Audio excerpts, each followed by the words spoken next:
जिजाऊ शैक्षणिक व सामाजिक संस्था महाराष्ट्र रत्नागिरी विभाग यांच्यातर्फे अनेक शैक्षणिक व वैद्यकीय उपक्रम संपूर्णपणे मोफत राबवले जातात। या संस्थेचे संस्थापक श्री निलेश सांबरे यांच्या मातोश्री व संस्थेच्या अध्यक्षा भावनादेवी सांबरे यांच्या वाढदिवसानिमित्त कृतज्ञता सोहळा आयोजित केला होता।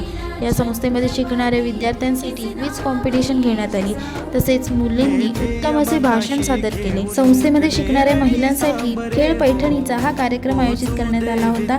यामध्ये महिलांनी खूप चांगल्या प्रकारे वेगवेगळे खेळ खेळून पैठणी जिंकली। महिलांना स्वावलंबी व स्वाभिमानी बनवणाऱ्या या संस्थेच्या कार्यक्रमासाठी मला आमंत्रित केल्याबद्दल तालुका प्रमुख श्री मंदार नाईकर सर यांचे खूप आभार व त्यांना पुढील वाटचालीसाठी हार्दिक शुभेच्छा। जय जय